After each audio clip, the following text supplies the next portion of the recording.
At least once a day, I catch up with someone who asks me the question, should I be looking at Sydney versus Melbourne versus Brisbane, and sometimes even versus Perth? There's so many different opinions in relation to which city's better, which city's going to do better long-term growth, which city's got the better cash flow, where the people are moving, where the jobs are going in the future. And in this video, I wanted to unpack all of the reasons that I love both Sydney, Melbourne, and Brisbane in the future, and talk about some of the key performance indicators, like what's happened over the last 50 years in these markets, what's coming from a population growth perspective, what do the incomes look like at the moment and the house prices, and how have they performed over the last cycle, and what does the ABS say about the markets in terms of infrastructure in the Australian government, and what are they looking at in terms of population, jobs, infrastructure spending moving forward. So it's going to be an action-packed video, and for hopefully some of you, it's going to give you some clarity on terms of, all three markets look amazing long term,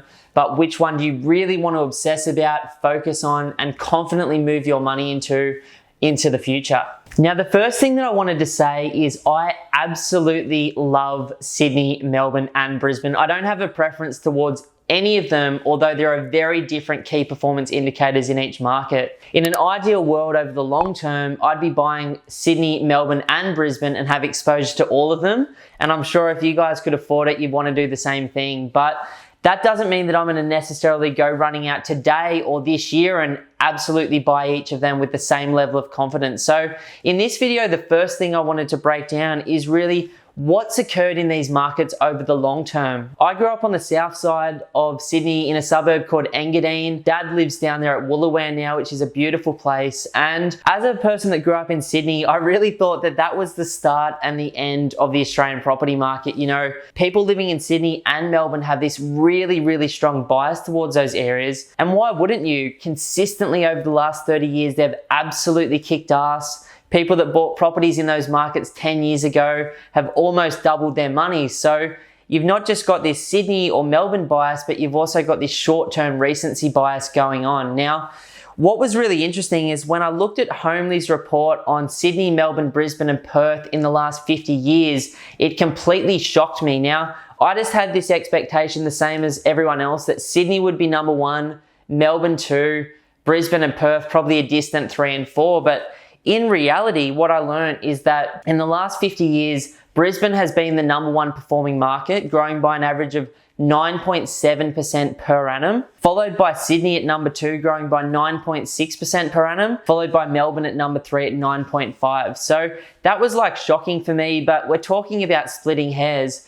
What I took from that is that all three markets have a very strong long-term history of performance, which ticked my box. Another reason I like Sydney, Melbourne, and Brisbane more than other parts of Australia is not just the population size and the incomes, but just the fact that they are the 3 biggest metro markets and the only 3 markets in Australia which were named as part of the International Monetary Fund's top 200 cities to keep an eye on in the future, which is quite interesting. Now, the second thing that I think is important is population growth. What the Australian Bureau of Statistics is suggesting is that within 30 odd years, Sydney might get up to, same with Melbourne, as many people as 10 million residents. Now imagine the current infrastructure in Sydney or Melbourne with double the population. I think they're going to have to move to cities like London or New York that become almost carless at that time. And obviously the government's going to have to invest a huge amount of money upgrading the infrastructure to support that. What was interesting is that according to the Australian Bureau of Stats, within 27 to 30 years of today, Brisbane will be the same size as Sydney and Melbourne. Now, you think about the thing that's been driving Sydney and Melbourne property prices, absolutely supply and demand related to population and jobs. So that's a comforting thing as a long-term investor in Brisbane as well. Now, in terms of the incomes, which again,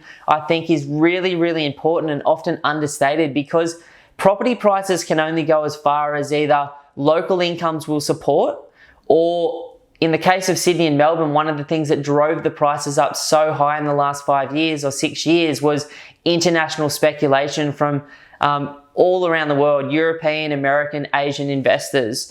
Now, we've got to remember that the incomes in Sydney and Melbourne might not necessarily represent a true value of the international marketplace that's buying property there, and that may always be the case, like cities like Singapore, London or New York that are just constantly driven by international money, and therefore it becomes a very, very difficult market to buy into as a local. Or it could be the other case that this international money just artificially spiked the prices, and now it's just Australian money that's going to go in there in the medium term. We'll sort of see where the dust settles. So income wise, number one is Sydney at the moment. It's about 8% higher per household than Brisbane and Melbourne. The second was also interesting, like Brisbane's average household income is now higher than Melbourne's as of 2019, and Melbourne's was just behind Brisbane's. But the interesting thing is that property prices in Brisbane are almost half the price of Sydney and not even 2/3 of the price of Melbourne. So again, if you look at incomes versus rent returns versus house prices, there's a compelling case to look at Brisbane at the moment, which is where I'm personally specializing in and building my own portfolio. Now, as we look at house prices, again, Sydney's the most expensive, followed by Melbourne and then Brisbane. What was interesting to look at is that the long-term average over the last 30 years in terms of house prices in Sydney versus Brisbane was that there was an average of about house prices in Sydney being about 50% more expensive than Sydney than Brisbane. But at the moment, that difference looks like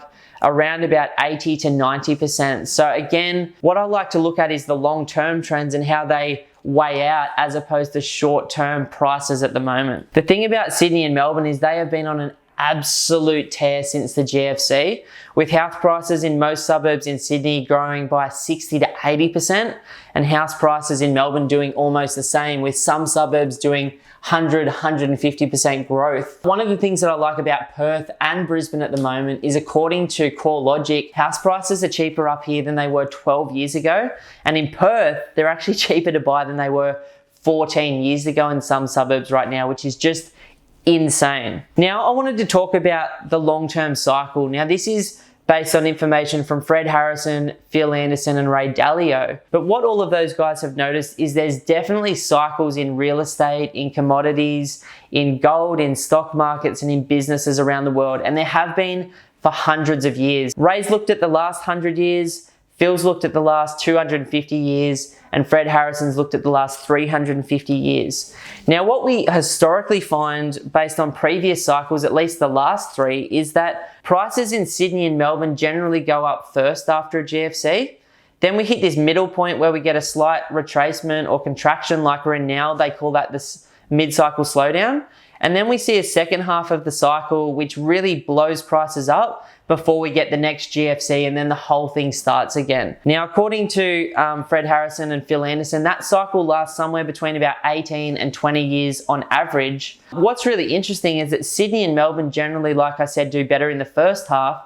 But from what I've noticed from an Australian perspective is that prices in in Brisbane and Perth have done much, much, much stronger growth rates in the second half of the cycle. And that's for a whole number of reasons. One, they haven't performed as well in the first half. Two, property prices in Sydney and Melbourne get so bloody expensive, and so do rents, that people start to look for alternative beautiful areas like Perth or like Brisbane to invest in. Now, that doesn't always mean that Sydney and Melbourne aren't going to do well in the second half of the cycle. And in fact, in the last three cycles, Sydney and Melbourne have still done strong and meaningful growth in the second half. Now, this is what I don't have. I wish I had a little crystal ball here so that I could sort of identify what's going to happen next. All I know is that Sydney and Melbourne are 100% almost more expensive than they were 10 years ago. And Brisbane and Perth in a lot of suburbs are cheaper to buy than they were 10 years ago. But same as Sydney and Melbourne, good quality suburbs very close to Sydney, to Brisbane and Perth have done extremely well in this first half of the cycle. So again, what I wanted to point out here is there's no Australian property market, there's no Sydney, Melbourne or Brisbane market. There's a whole lot of suburbs and areas in between them. And as a result of that, certain suburbs, certain parts of suburbs, certain properties represent value. Don't get caught up on the whole, I'm going to target one area and that's going to be good enough type vibe. Now, the last thing I want to talk about is the Australian Bureau of Statistics future planning data. The Australian government is clearly saying that in its 50, 60-year plan that it wants to see Australia at 60 million people, which is absolutely insane population growth. And that's what made Europe and then America such powerful nations for such a long time, that consistent population growth, which led to an undersupply of available property to rent and to live in. But as you've seen, once those markets like the UK as well as America get to a sort of tipping point where their population doesn't keep growing in the way that it did, then we start to see the effects of property prices and capital growth slowing down. So whether that happens in Australia or not, that's a positive thing. Now, the other thing that I heard from the Australian Bureau of Stats is that over the next 10, 20 years, they expect 25% of Australia's population growth to go into Sydney, 25% into Southeast Queensland and Brisbane, 25% into Melbourne. And that is the same with the infrastructure spending as well as the jobs and income growth. Now, I'm not a betting man, as you guys know. I'm extremely low risk, but my thought process is if the government's telling me where the population, the incomes, the money and the infrastructure is going, then I'm going to invest in those areas. And then when we look at the long-term history, we know that the metro markets of Sydney, Melbourne, Brisbane and Perth have on average outperformed the regional markets in Australia by 86% in the last 20 years. That's where I'm going to be looking at. Now, everybody has a different opinion on this. Obviously, some of the regional markets in Australia like Byron Bay and Kingscliff and Casuarina have been the top performing markets in Australia in the last 20 years. But how difficult would it have been 20 years ago to look at 30,000 suburbs in Australia and try and pick that one winner versus looking at the data and going, I'm just going to invest in Sydney, Melbourne and Brisbane and go for that long-term historical average, which is what I'm personally trying to do now. So the last thing I want to talk about when comparing the three areas is rent returns. Obviously in Sydney and Melbourne, those returns are quite subdued at the moment because property prices have gone nuts, but rents have sort of stayed the same because incomes haven't grown much. In Brisbane, rents are very, very strong in some parts of the city. Obviously, there's some expensive parts where the rent returns are more in line with Sydney and Melbourne, but then there's also some very high quality areas where rents are still sitting extremely high. For me at the moment, if you said, Ben, what are you planning to do over the next 20 years as an investor? I'm looking at Brisbane now personally because of all of the reasons I've mentioned in this in terms of the timing, rent returns, potential for capital growth over the medium to longer term. And then I plan on holding a number of properties up here with good cash flow long term and then going back into the Sydney and the Melbourne markets when we go through the next GFC, whenever that time comes, and hopefully picking up a couple of steals down there. Now, I'll be constantly bouncing between those areas based on timing and my personal position. But I think for you as an investor, they're three markets to really wrap your head around, and there's just so much good information out there if you want to start to learn this stuff. So hope you've enjoyed it. Please share this with someone who's in the same position as you and I are, which is where the hell should I invest? Is it a good time to invest? What should I be buying? If you haven't already done so, please subscribe to this video. Please give us a 5-star review if you're listening to it on the podcast. We really appreciate your time, your attention, and I can't wait to catch up with you and hear your plans in the future. Cheers.